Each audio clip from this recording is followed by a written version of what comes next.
안녕하세요. 저는 항상 씩씩하고 당당하게 살아가는 40대 초반 여자입니다. 여태까지 힘든 일이 많았는데 열심히 살다 보면 언젠가는 빛을 보겠지 하는 마음으로 성실하게 살아가고 있어요. 그런데 비슷한 상황에서도 스스로 노력하지 않고 남한테 의지하려는 사람이 있더라고요. 저희 시모가 바로 그런 사람이었는데 그것 때문에 참 스트레스를 많이 받았답니다.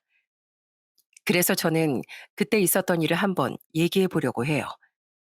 끝까지 잘 들어주셨으면 좋겠습니다. 제가 어렸을 때 저희 집은 부자는 아니었지만 그래도 부족하지 않게 살았어요. 아빠는 직장인이었고 엄만 김치 공장에 다니셨는데 두 분 다 정말 알뜰하셨어요. 게다가 성격도 다정하시고 온화하셔서 저희 집엔 늘 화목한 분위기가 가득했답니다.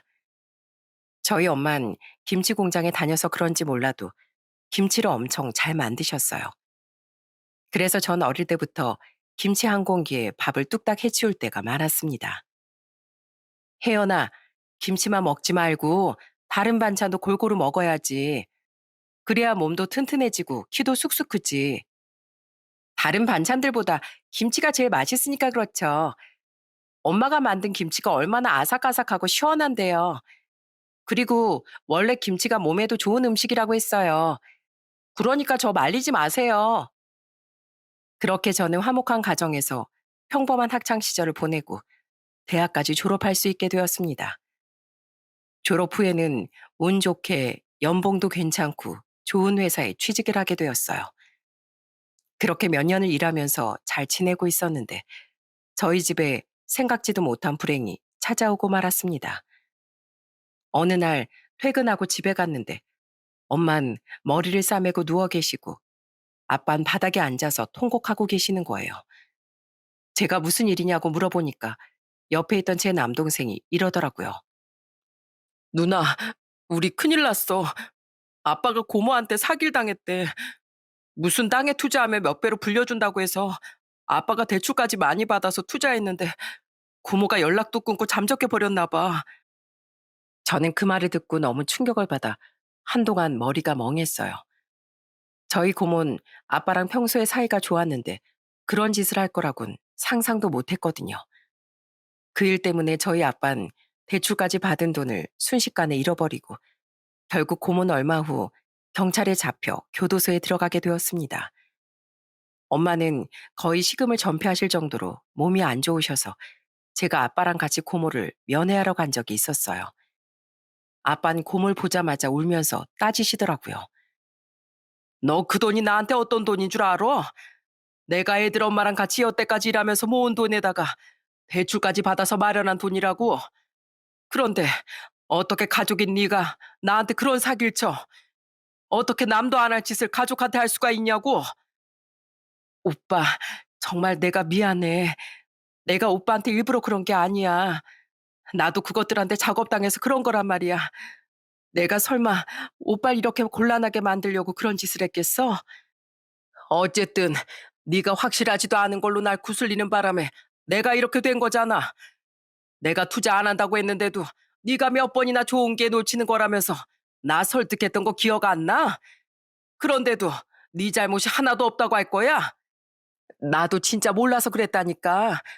오빠가 그렇게 된 건 정말 미안해. 그런데 정말로 내가 오빠한테 나쁜 마음 먹어서 그런 거 절대 아니야. 제발 내 말 좀 믿어주라. 고모는 본인도 사기를 당한 거라며 억울하다고 하더군요. 하지만 아무리 고모가 억울하다고 해도 저희 집안이 피해를 당한 건 되돌릴 수가 없었어요. 결국 아빠가 그 대출을 갚느라 집도 팔아버리고 저흰 한순간에 단칸방을 전전하게 되었습니다. 엄만 그날 이후로 알아 누워서 일도 못 나가시고 아빠도 맨날 술만 마시며 신세 한탄을 하셨어요. 난 우리 가족들 먹여 살리려고 열심히 일한 것밖에 없는데 도대체 왜 나한테 이런 일이 벌어지냔 말이야. 이제 다 필요 없어. 열심히 살아온 대가가 겨우 이거라면 더 이상 살아갈 필요도 없다고. 전 아빠가 그렇게 말하며 우실 때마다 가슴이 찢어지는 것만 같았어요. 게다가 저랑 동생들도 이미 다 컸는데 좁은 단칸방에서 옹기종기 모여 있으니까 더 답답하고 막막하더라고요. 씻는 것도 너무 불편했고 잘 때도 두 다리를 펴고 자기 힘들었습니다. 게다가 수시로 나타나는 벌레들 때문에 놀랄 때가 얼마나 많았는지 몰라요. 결국 저는 이대로는 안 되겠다 싶어서 전세 대출을 받아 가족들이 다 같이 살 수 있는 전셋집으로 이사를 가게 되었어요. 적어도 사람답겐 살아야겠다고 생각했거든요. 그렇게 집 문제는 해결되었지만 또 다른 문제가 절 기다리고 있었습니다. 당시 제 남동생은 대학교 1학년이었고 여동생도 고등학교 3학년이었거든요. 당장 남동생의 다음 학기 등록금을 내야 하고 여동생도 내년이면 대학에 들어가는데 지금 상태론 부모님이 등록금을 마련하실 수가 없었어요. 그래서 저는 그때부터 소녀 가장이 되어 신용 대출을 받아 동생들의 학비를 마련해 주었습니다. 다행히 제가 좋은 직장에 다녀서 대출이 잘 나오더라고요. 제가 대출을 받아서 집도 구하고 동생들 등록금도 내주니까 저희 부모님이 엄청 미안해 하시더라고요. 혜연아, 엄마 아빠가 정말 미안하다. 우리가 바보같이 그런 사기를 당하는 바람에 마진 너한테 이런 부담을 주게 되었구나. 자식한테 뭐라도 더 하나라도 해줘야 되는 마당에 오히려 이렇게 도움을 받고 있다니. 내가 엄마로서 너를 볼 면목이 하나도 없구나. 엄마, 원래 가족이 힘들면 서로서로 돕고 그러는 거예요. 우리 어릴 때 엄마 아빠가 고생해서 우리 키우셨으니까 이제는 내가 좀 고생하면 되는 거죠.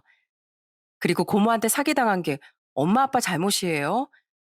고모랑 워낙에 사이도 좋았고 가족이니까 믿은 죄밖에 없잖아요. 그러니까 너무 자책하지 말고 힘 좀 내보세요. 고맙다. 역시 너밖에 없구나. 나랑 네 아빠가 어떻게든 열심히 일해서 다시 일어날 수 있도록 꼭 노력하마. 그 후 저도 열심히 일하며 빚을 갚고 부모님도 두 분 다 기운을 차리고 다시 일을 시작하셨지만 상황이 별로 나아지지 않았어요. 저희 아빠의 대출이 아직 많이 남아 있어서 부모님이 그걸 갚느라 허덕이셨거든요. 저희 동생들도 작은 돈이나마 보태겠다고 학교를 다니며 아르바이트를 열심히 했습니다. 가족 모두가 이 위기를 헤쳐나가기 위해 이 악물고 노력했던 것 같아요. 저는 나아지지 않는 상황에 눈앞이 깜깜했지만 그래도 가끔씩 친한 친구를 만나 수다를 떨다 보면 기분이 나아지기도 했어요. 그래서 하루는 퇴근하고 또 친구를 만나서 밥을 먹은 적이 있었습니다. 혜연아, 너 요즘에 살이 좀 많이 빠져 보인다. 너무 무리하지 말고 쉬엄쉬엄 일해야 되는 거 아니야? 이 정도 가지고 뭘. 회사에서 일이 많아서 야근을 시켜주면 그것도 다 돈이 되는 거니까 감사하게 생각해야지. 난 한 살이라도 젊을 때 열심히 일해서 우리 집안 다시 일으킬 거야. 우리 가족들 저렇게 고생하는 거 도저히 못 보겠단 말이야. 그렇게 친구하고 대화를 나누며 밥을 먹고 있었는데 갑자기 어떤 남자가 식당 문을 열고 들어왔어요. 그 남잔 제 친구를 보고 아는 척을 하더라고요.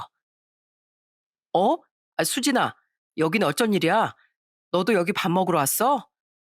오빠, 오랜만이네요. 전 친구랑 저녁 먹으러 왔죠. 그런 오빠도 여기가 맛집인 거 알고 먹으러 왔나 보네요. 여기 김치찌개가 진짜 맛있거든요.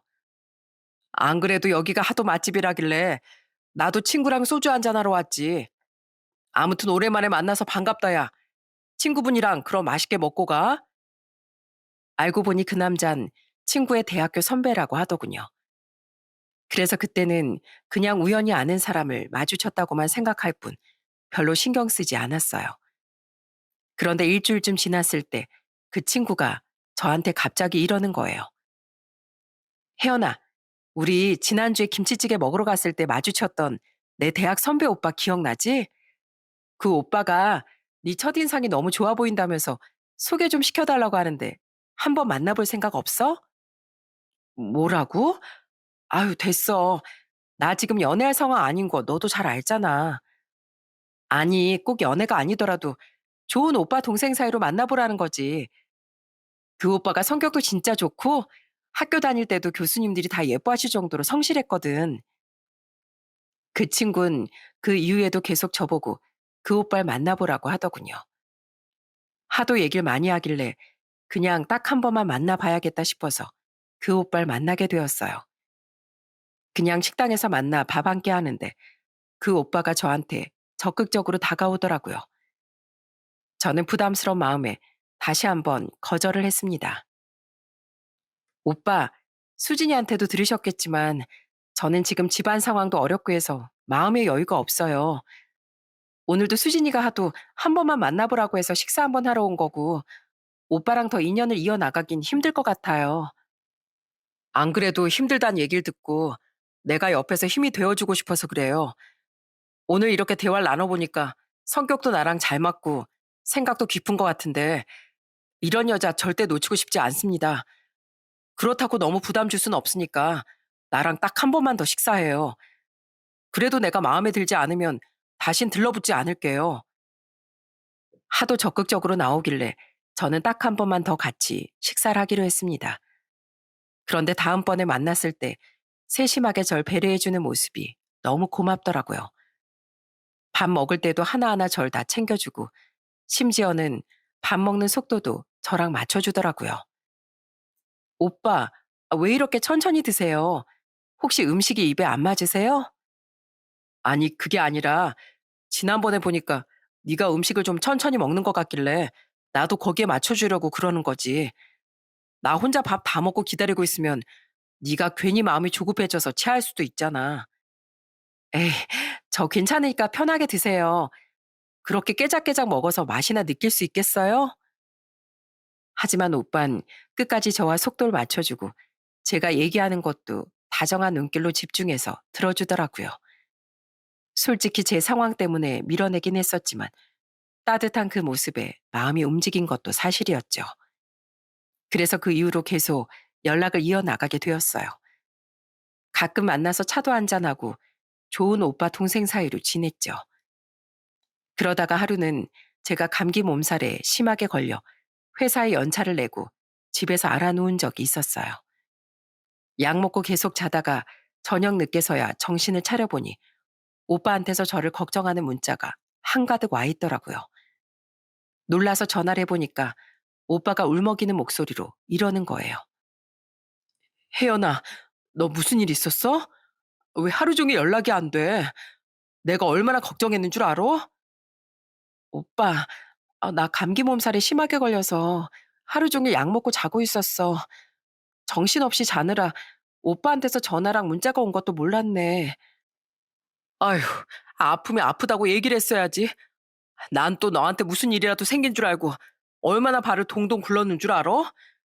너네 집 주소도 모르지. 그렇다고 회사에 찾아가기도 좀 그렇지. 내가 괜히 오지랖 부리는 것 같아서 이러지도 저러지도 못하고 엄청 걱정했단 말이야. 오빠는 당시 저랑 아무 사이도 아니었기 때문에 제가 부담스러워할까봐 아무것도 못하고 혼자 걱정만 하고 있었던 것 같더군요. 저는 그 모습을 보면서 이 사람이 절 진정으로 생각해주고 있구나 하고 느꼈습니다. 그 일을 계기로 저는 오빠와 연인 사이가 되었어요. 처음엔 연애할 생각이 없었지만 저를 이렇게 사랑해주는 남자를 만나니까 저도 마음이 동하게 되더라고요. 그 이후 제 남자친구는 저한테도 잘했지만 저희 가족들한테도 엄청 잘하더라고요. 수시로 저희 집에 선물을 보내고 주말에도 저희 집에 찾아와 부모님한테 식사를 대접하기도 했어요. 오빠, 우리 가족들한테 잘해주는 건 좋은데 오빠가 이럴수록 내가 더 미안해지니까 제발 이러지 좀 마. 오빠가 그러면 우리 집에선 내가 오빠랑 결혼할 줄 알 텐데 나 지금 결혼할 상황 아닌 거 알잖아. 내가 하고 싶어서 하는 거니까 너무 부담 가지지 마. 어머님, 아버님도 너무 인자하시고 내 부모님 같아서 그래. 그리고 너희 동생들도 나이 차이가 많이 나니까 더 챙겨주고 싶더라고. 남자친구는 제 동생들도 가끔씩 불러서 밥을 사주고 친하게 지냈어요. 저는 그럴 때마다 미안한 마음이 앞섰습니다. 그렇게 남자친구와 만나던 도중 갑자기 저희 집에 큰일이 생기고 말았어요. 저희 아빠가 어느 날 과로로 쓰러지신 거예요. 알고 보니까 아빠가 저한텐 회사에서 야근한다고 하고선 저녁에 대리운전까지 뛰고 계셨더라고요. 아빠, 회사만 다니는 것도 힘든데 왜 몰래 대리운전까지 하고 그러셨어요? 이제 젊은 나이도 아닌데 그렇게 무리하시다가 큰일 나면 어떡해요? 그래도 나 때문에 우리 집안이 이렇게 됐는데 내가 돈 한 푼이라도 더 벌어야지. 자식인 너한테 그런 부담을 줬는데 아빠인 내가 어떻게 가만히 있을 수 있겠니? 저 하나도 안 힘들다고 했잖아요. 아빠 이러다가 또 쓰러지면 나 진짜 속상해서 못 살 것 같단 말이에요. 나 대출 잘 나오니까 내가 차라리 대출을 더 받아서 갚을게요. 아빠가 내는 이자보다 싼 이자율로 받을 수 있으니까 제발 무리 좀 하지 마시라고요. 결국 저는 신용대출을 더 받아서 아빠의 남은 빚을 일부 갚아드렸습니다. 그리고 아빠가 또 쓰러지실까 봐 대리운전을 못 나가시게 했어요. 그러자 저희 엄마도 울면서 제 손을 꼭 붙잡고 부담 줘서 미안하다고 사과를 하시더라고요. 집안 사정 때문에 제 빚이 점점 늘어갔지만 그래도 저는 이를 악물고 버텼습니다. 제가 열심히 일을 하는 한 언젠가는 다 갚을 수 있는 금액이라고 생각했으니까요. 그런데 문제는 계속 결혼 얘기를 꺼내는 제 남자친구였어요. 제가 결혼할 상황이 아니라고 몇 번이나 얘기를 했는데도 계속 저한테 프로포즈를 하더라고요. 저는 도저히 안 되겠다 싶어서 진지하게 거절을 한 적도 여러 번 있었습니다. 오빠, 정말 미안한데 나 오빠랑 결혼 못 해. 나 우리 집안 사정 때문에 대출 많은 거 오빠도 알잖아. 남들은 돈 모아서 결혼한다는데 내가 이런 마이너스 상태로 오빠랑 어떻게 결혼을 해. 나 혼자만 힘들면 됐지. 오빠까지 힘들게 하고 싶지 않단 말이야. 난 괜찮다고 얘기했잖아. 너랑 처음에 만날 때부터 네 사정 안 좋은 거 다 알고 만난 거야. 나도 은행 다니면서 월급 괜찮게 받고 우리 둘 다 나이 젊으니까 열심히 일해서 갚아 나가면 돼. 혼자 갚는 것보단 둘이 갚는 게 훨씬 쉬울 거 아니야. 내가 어떻게 그래. 오빠하고는 아무 상관도 없는 우리 집안 빚인데 내가 어떻게 오빠한테 그걸 부담시키냐고. 나 그렇겐 절대 못해. 그러니까 그렇게 결혼이 하고 싶으면 차라리 지금이라도 나랑 헤어지고 다른 여자 만나. 오빠 위해서 내가 할 수 있는 방법은 그것밖에 없는 것 같아. 혜연아, 나한테 너밖에 없는데 무슨 다른 여자를 만나라는 거야. 나 진짜 괜찮다니까. 그리고 너희 가족들도 이젠 내 가족이나 마찬가지인데 어떻게 이게 나랑 상관없는 일이야. 난 너랑 너희 식구들한테 든든한 지원군이 되고 싶어. 그러니까 제발 다시 한 번만 생각해 주라. 어? 저도 마음속으론 남자친구와 결혼을 하고 싶었지만 그럴 수 없다는 걸 잘 알고 있었어요. 이렇게 좋은 사람을 힘든 상황에 끌어들이고 싶진 않았거든요. 그런데 제가 몇 번이나 프로포즈를 거절하니까 남자친구가 아예 저희 집까지 찾아와 부모님한테 저랑 결혼을 시켜달라고 하더군요. 어머님, 아버님, 저 혜연이랑 결혼하고 싶습니다. 제가 세상에서 가장 사랑하는 사람은 혜연이 뿐이고 혜연이가 아무리 힘든 일이 있어도 같이 헤쳐나갈 자신 있어요. 혜연이는 지금 자기 사정 때문에 저랑 결혼을 못한다고 하는데 저는 그런 것쯤은 아무렇지도 않습니다. 사랑하는 여자가 힘들어하는데 그걸 어떻게 모르는 척하겠어요. 제가 든든한 남편이 되어서 옆에서 도와주고 지켜주고 싶습니다. 그러니까 제발 이 결혼 좀 허락해 주세요. 그날 남자친구가 돌아가고 나서 저희 부모님이 저를 앉혀두고 진지한 표정으로 설득을 하시더군요. 혜연아, 네 남자친구가 저렇게나 진심인데 받아주는 게 맞지 않겠니? 너희 둘이 서로 얼마나 좋아하는지 다 아는데 우리 때문에 괜히 네가 결혼도 못하는 것 같아서 미안해서 그래. 네가 여태까지 가족들 위해서 희생만 했는데 이제는 너도 네 행복 찾아야지. 그래, 네 엄마 말이 맞다. 너한테 남은 대출금은 우리가 어떻게든 열심히 일해서 갚아줄 테니까 네 남자친구랑 결혼해라. 너도 지금 마음속으론 그 친구랑 헤어지고 싶지 않잖아. 저렇게 좋은 남자 다시 만나기도 힘들어. 그러니까 잘 좀 생각해 보렴.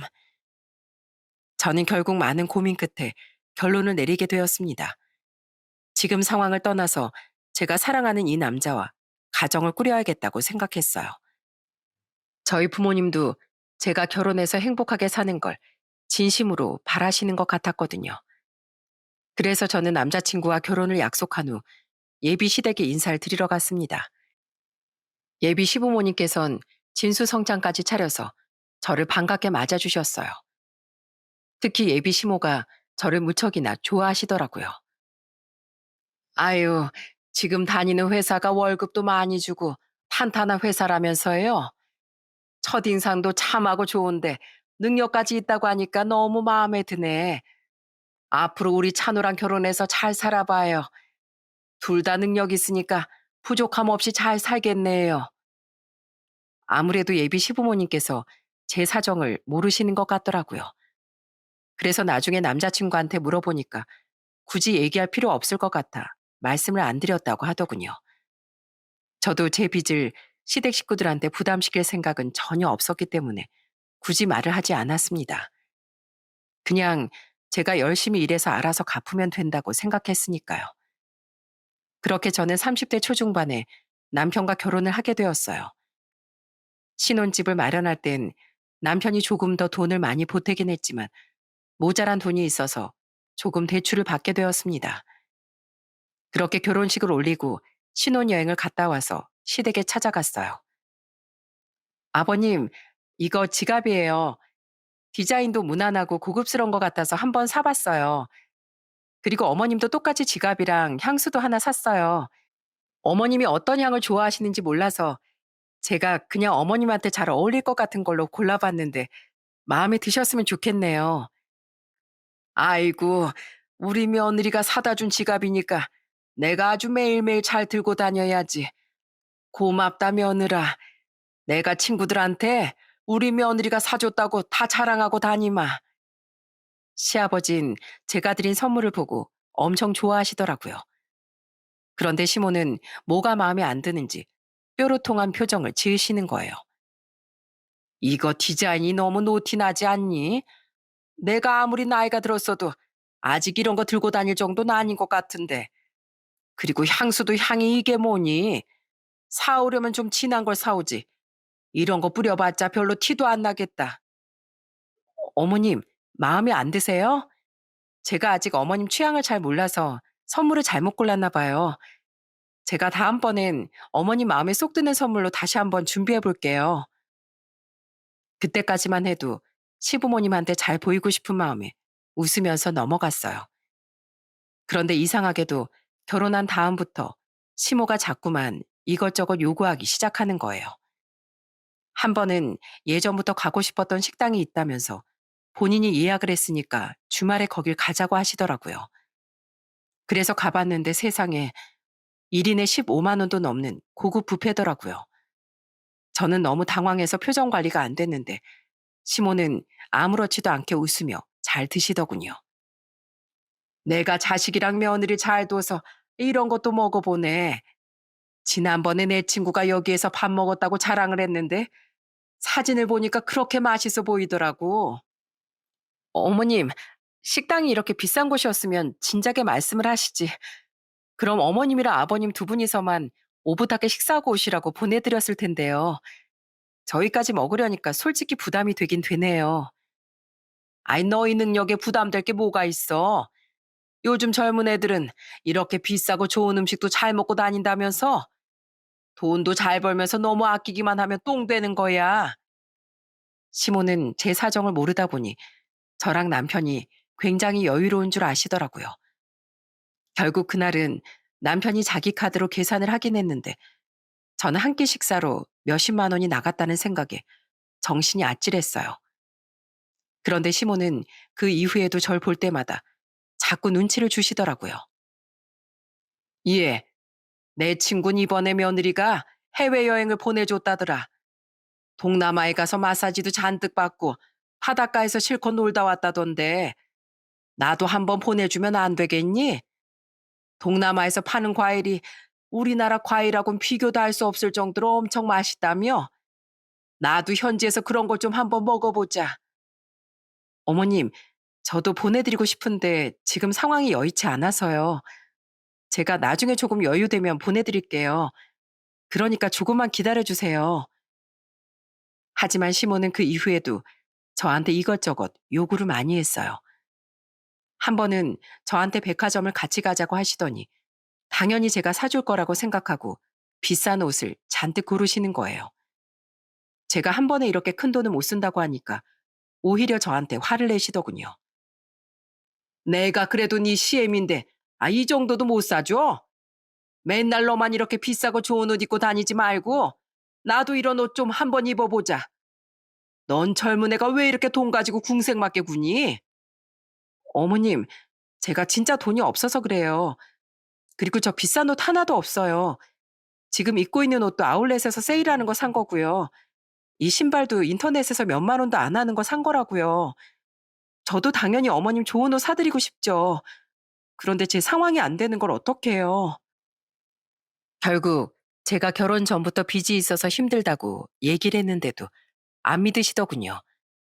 그냥 제가 돈 쓰기 싫어서 핑계대는 걸로 아시는 것 같았어요. 저는 그 상황에 속이 너무 답답했습니다. 그런데 하루는 시댁에 갔는데 또 시모가 저를 보고 궁시렁거리는 거예요. 요즘엔 나처럼 나이 들어서 한적한 곳에 카페 차려서 운영하는 사람들도 있다고 하던데 난 언제쯤 그런 걸 해보나. 아니, 아들이랑 며느리가 둘 다 좋은 직장 다니는데 이 애미가 고생하는 걸 그냥 보고만 있네. 딱 봐도 저랑 남편한테 카페를 차려달라고 하시는 것 같았어요. 그런데 당장 제 빚도 다 못 갚은 상황에서 제가 어떻게 시모한테 카페를 차려주나요? 제가 안 된다고 하니까 또 그냥 핑계대는 건 줄 알고 저한테 뭐라고 하시더라고요. 넌 왜 맨날 안 된다고만 하는 거야? 너 내가 지하철에서 청소 일하면서 얼마나 고생하는 줄 알아? 개념 없는 사람들이 내가 청소하고 있는 거 뻔히 보고 있으면서 길바닥에 쓰레기를 버리고 가고 길 가는데 방해된다고 나한테 시비 거는 사람들도 있단 말이야. 남들은 자식들 결혼시키고 손주 보면서 편하게 산다는데 난 도대체 언제 그런 거 해보니? 그러자 이번엔 보다 못한 시아버지랑 시누이까지 시모한테 한마디 하더군요. 당신, 우리 며느리한테 도대체 왜 그래? 젊은 애들이 직장 다니면서 열심히 살고 있는데 돈 알뜰하게 모으게 도와주지 못할 망정 뭘 자꾸 해달라고 그러는 거냐고. 그래요, 엄마. 세연이한테 제발 그만 좀 해요. 요즘에 젊은 사람들도 돈 나갈 데가 얼마나 많은 줄 알아요? 세연이도 나중에 애 낳고 키우려면 한 푼이라도 더 벌고 모아야 되는데 왜 자꾸 엄마가 그 돈을 탕진시키려고 해요? 참나, 자식이랑 며느리가 그 정도는 해줄 수도 있는 거지. 능력 있는 며느리 뒀다가 어디다 써? 그러자 이번엔 저희 남편까지 나서서 화를 내기 시작했어요. 어머니, 제발 그만 좀 하세요. 저희 그럴 상황 아니라고 이 사람이 몇 번이나 얘기했다면서요. 자세히 말씀을 못 드리지만 해드리고 싶어도 못 해드려요. 그러니까 제발 그런 말씀 좀 하지 마시라고요. 다른 부모들은 자식들이 돈 한 푼이라도 더 쓸까봐 걱정하신다는데 저희 시모는 능력 있는 아들과 며느리의 덕을 보고 싶어서 안달나신 분 같았어요. 제가 아무리 안 된다고 얘기를 해도 듣질 않으시니까 너무 답답하더라고요. 그런데 제가 결혼한 지 1년 좀 됐을 때 시모가 저한테 전화해서는 뜬금없는 얘기를 하더군요.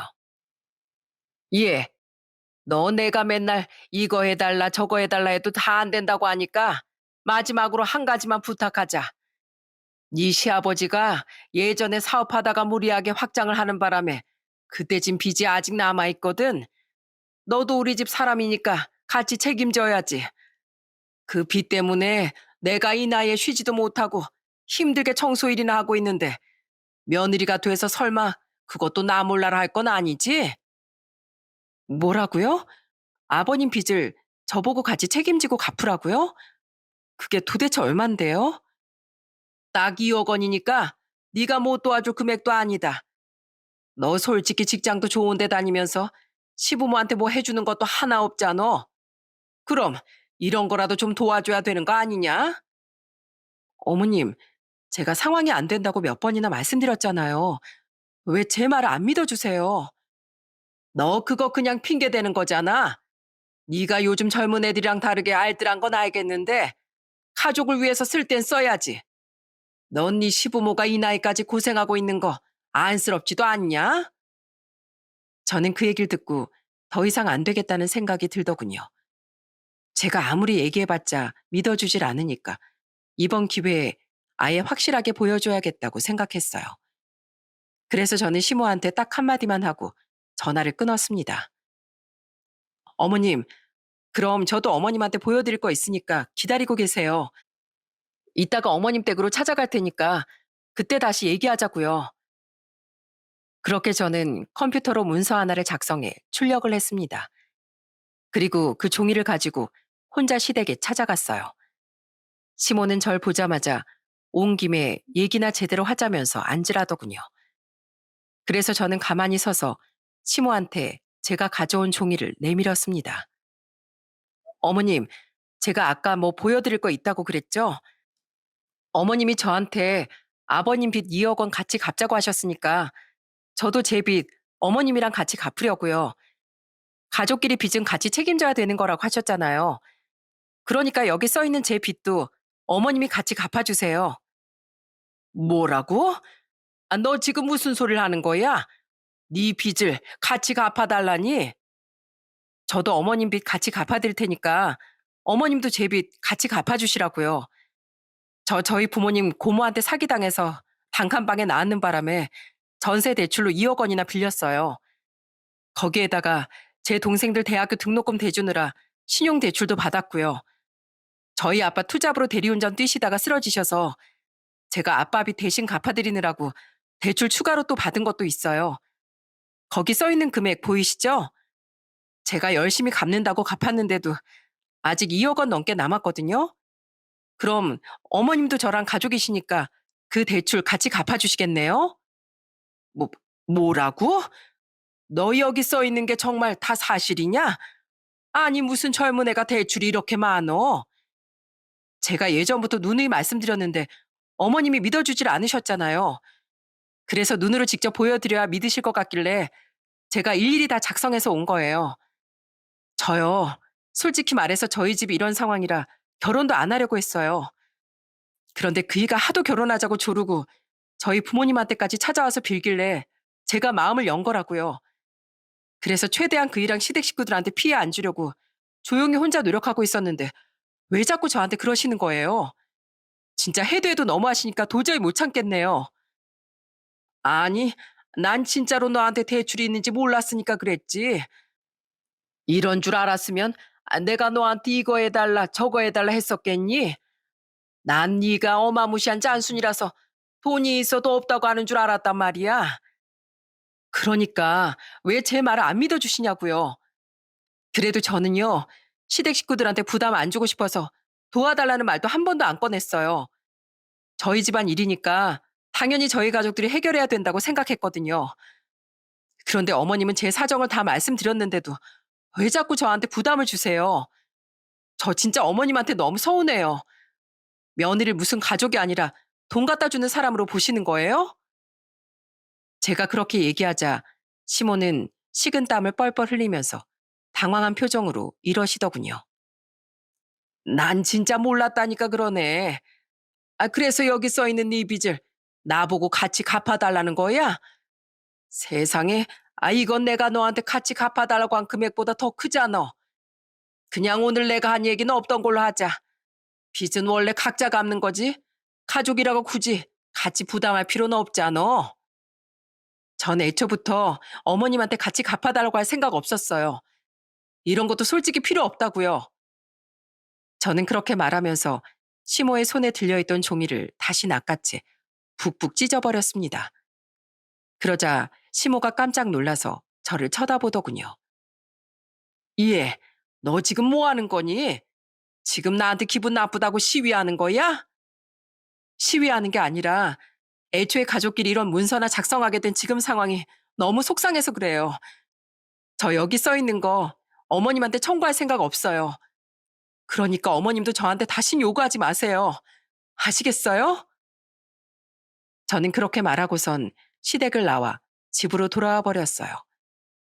그리고 그날 있었던 일을 남편한테 얘기했더니 남편이 미안하다며 저한테 대신 사과를 하더군요. 여보, 내가 정말 미안해.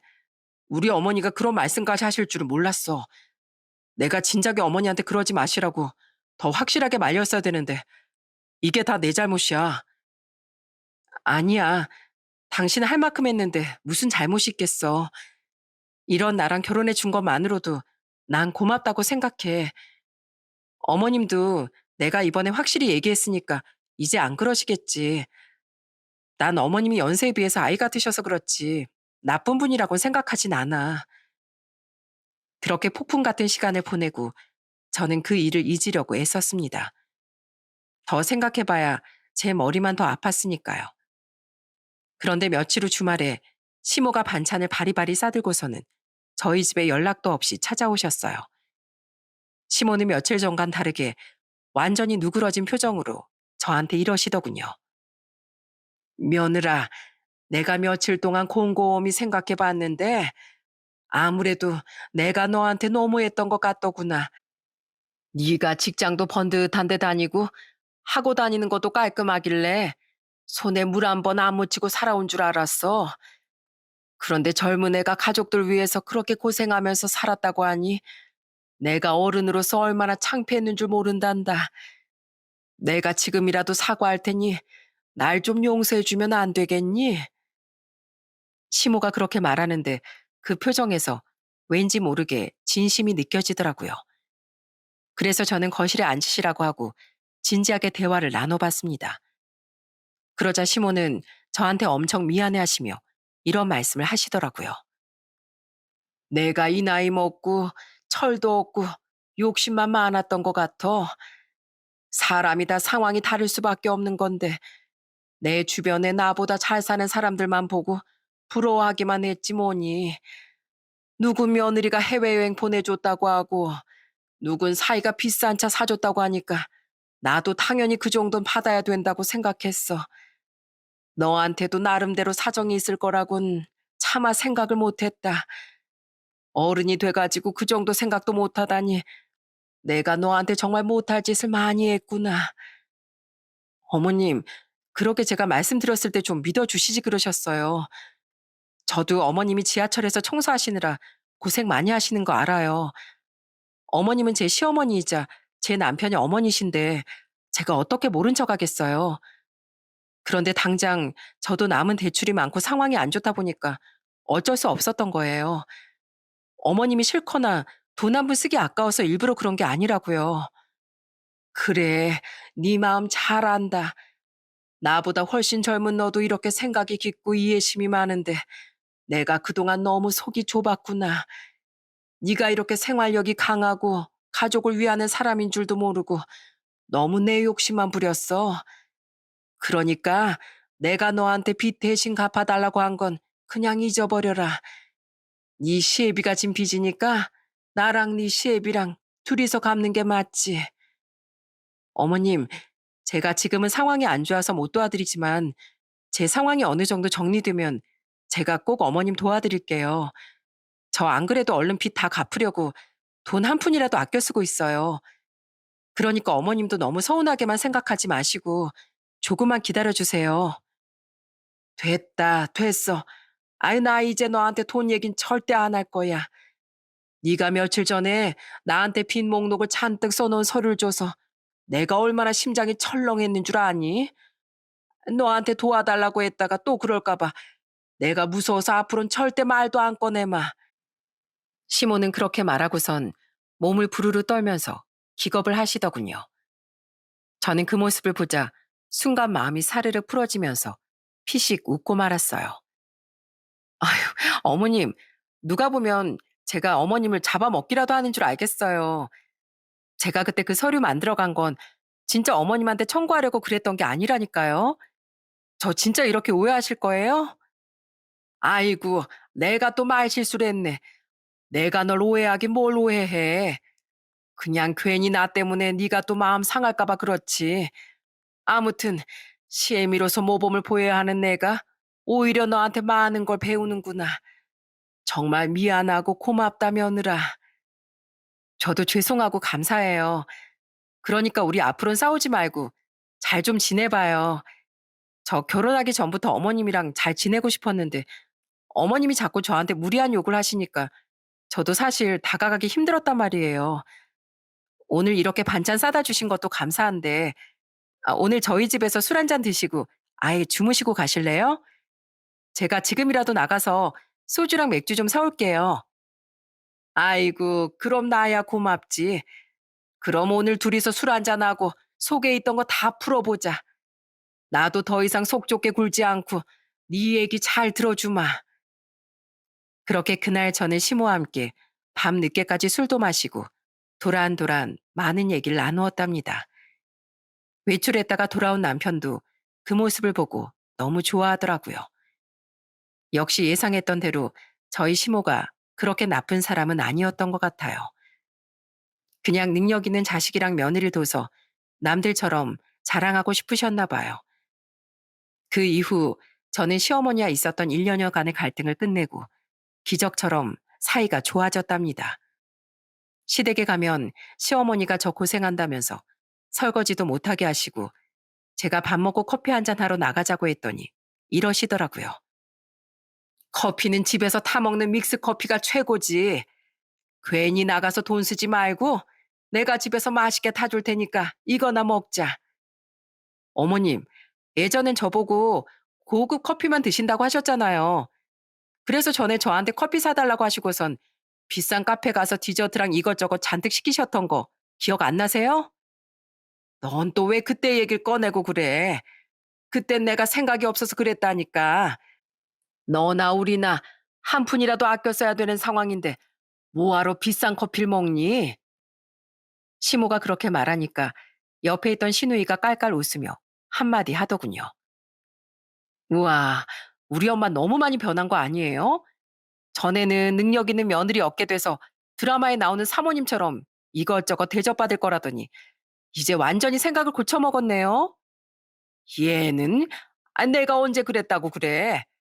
그리고 네 새언니가 가족들 챙긴다고 이렇게 알뜰살뜰 열심히 사는데 내가 어른이 돼서 그렇게 낭비하고 사치 부리면 되겠니? 나 이제 다시는 안 그럴 거니까 너도 쓸데없는 소리 하지 말어. 알았어? 알았어요. 역시 집안에 여자가 잘 들어와야 된다고 하더니 우리 새언니 덕분에 엄마가 완전히 사람 됐네. 새언니, 우리 오빠랑 결혼해줘서 정말 고마워요. 그동안 우리 엄마 때문에 스트레스 받았던 거 다 잊어버리고 앞으로는 잘 지내봐요. 그렇게 저희 가족은 행복을 되찾게 되었답니다. 시어머니와의 갈등이 눈 녹듯이 사라지고 더 이상 스트레스를 받는 일도 없어서 그런지 저한테 정말 소중한 선물이 찾아오게 되었어요. 제가 결혼한 지 1년 반 만에 임신을 하게 되었거든요. 저희 시부모님은 제가 임신했다는 소식에 이것저것 몸에 좋은 걸 잔뜩 사들고 오셨더라고요. 아휴, 뭘 이렇게 많이 사오셨어요. 저 이거 다 먹지도 못하는데 돈 아끼셔야죠. 돈을 아껴 쓸 땐 아껴 쓰더라도 우리 며느리랑 뱃속에 있는 손주한텐 못 아끼지. 나 너한테 이렇게 해주는 거 하나도 안 아까우니까 필요한 거 있으면 뭐든지 말해라.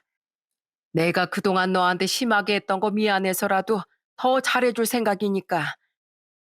그 후 저는 아들을 낳게 되었고 양가 부모님 모두 저희 아들을 너무 예뻐하셨어요.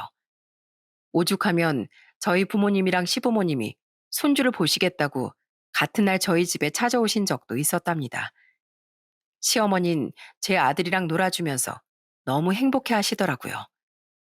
우르르 까꿍. 아이고, 누굴 닮아서 이렇게 예쁠꼬. 우리 아들도 아들이지만 아무래도 우리 착한 며느리 많이 닮아서 너무 예쁜 것 같네. 안 그렇습니까, 사부인? 아이고, 우리 딸보단 마음이 넓고 듬직한 우리 사위를 닮아서 그런 거죠. 저희 집안 형편 때문에 저희 딸 결혼도 못 시킬까 봐 걱정이 많았었는데 우리 사위 덕분에 이렇게 손주까지 볼 수 있게 돼서 얼마나 고마운지 모릅니다. 고맙긴요. 저야말로 이렇게 알뜰하고 생활력 강한 며느리를 얻게 해주셔서 얼마나 감사한데요. 그나저나 사부인께선 딸을 이렇게 똑소리 나게 잘 키우셔서 정말 좋으시겠습니다. 세상에 가족들이 힘들다고 젊은 나이에 이렇게까지 하는 애가 어디 있어요. 아무리 제 며느리라지만 아마 이 세상에서 이렇게 착하고 책임감 많은 아이도 없을 겁니다. 전에는 그렇게 다른 집 며느리랑 비교하면서 저한테 이것저것 요구하시던 시어머니가 이젠 매일 제 칭찬을 입이 닳도록 하시더라고요. 저희 집안의 어려운 사정을 결혼 후에 알게 되셨는데도 그걸 넓은 마음으로 이해해 주신 시어머니한테 참 감사하다는 생각이 들었습니다. 잠시 동안 시어머니와 갈등이 있었지만 그 이후엔 계속 행복하게 지낼 수 있었어요. 그렇게 시간이 흘러 어느덧 저희 아들이 유치원에 들어가게 되었습니다. 그런데 역시나 아무리 힘든 상황도 다 같이 노력하다 보면 이겨낼 수 있는 거더라고요. 이제는 직장 생활을 하고 있는 동생들도 열심히 돈을 벌고 저도 열심히 갚다 보니 빚이 점점 해결되고 있어요. 저희 부모님께서도 아직까지 일하고 계시는데 얼마 전엔 아빠가 드디어 대출을 다 갚으셔서 가족끼리 파티를 한 적도 있었습니다. 케이크에 배달 음식까지 잔뜩 시켜서 축하 파티를 벌이는데 아빠가 눈물까지 글썽이며 저한테 이러시더라고요. 혜연아, 우리가 이렇게 일어설 수 있었던 건 다 네 덕분이다. 이제 아빠 빚은 다 해결됐으니까 네 앞으로 있는 대출도 내가 같이 갚아주마. 그러니까 이제 너도 마음의 부담감 좀 덜고 편하게 살아라. 그러자 이번엔 제 동생들이 저한테 봉투 하나를 주면서 이러더라고요. 누나, 이거 우리가 그동안 월급 모은 거야. 그동안 누나가 우리 대학도 보내주고 혼자서 엄청 고생 많이 했잖아. 이젠 누나가 했던 역할 우리가 할 테니까 이걸로 누나 빚 갚는데 좀 보탰어. 제가 너무 놀라서 눈만 멀뚱멀뚱 뜨고 있으니까 이번엔 제 남편이 제 손을 꼭 잡고선 한마디 덧붙이더라고요. 여보, 그동안 많이 힘들었지? 나도 열심히 일해서 최대한 도와줄 테니까 너무 걱정하지 마. 당신한테 내가 있으니까 뭐든지 혼자 짊어지려고 하지 말고 나한테 의지를 하란 말이야. 역시 누가 뭐래도 우리 가족이 제일 최고예요. 다들 정말 사랑하고 고마워요. 그날 저희 가족은 서로 부둥켜 안고 기쁨의 눈물을 한참이나 흘렸답니다. 생각지도 못했던 불행 때문에 가족 모두가 힘든 시간을 오랫동안 보냈었는데 이제는 밝은 빛이 보이는 것 같아 너무 기분이 좋아요. 물론 제가 당시 결혼할 상황이 아니었다는 건 잘 알고 있습니다. 하지만 정말 고마운 남편 덕분에 가정을 꾸릴 수 있었고 욕심은 좀 많았어도 심성은 좋았던 시어머니 덕분에 이렇게 행복한 삶을 살 수 있게 되었네요. 물론 곁에서 같이 노력해주고 응원해주는 저희 친정 식구들이랑 시댁 식구들도 마찬가지고요. 여러분, 옛말에 고생 끝에 낙이 온다는 말이 있죠? 아무래도 그 말은 맞는 말인 것 같아요. 힘든 상황에서도 좌절하지 않고 가족끼리 힘을 합쳐 이겨내다 보면 저희 가족처럼 똘똘 뭉쳐 더 행복해질 수 있답니다. 여러분들께서도 힘든 일이 닥쳤을 때 꼭 사랑하는 가족들과 잘 이겨내셨으면 좋겠어요. 그럼 전 이만 제 얘기를 마치도록 하겠습니다. 오늘 하루도 행복한 시간 보내시길 바랄게요. 끝까지 들어주셔서 감사합니다.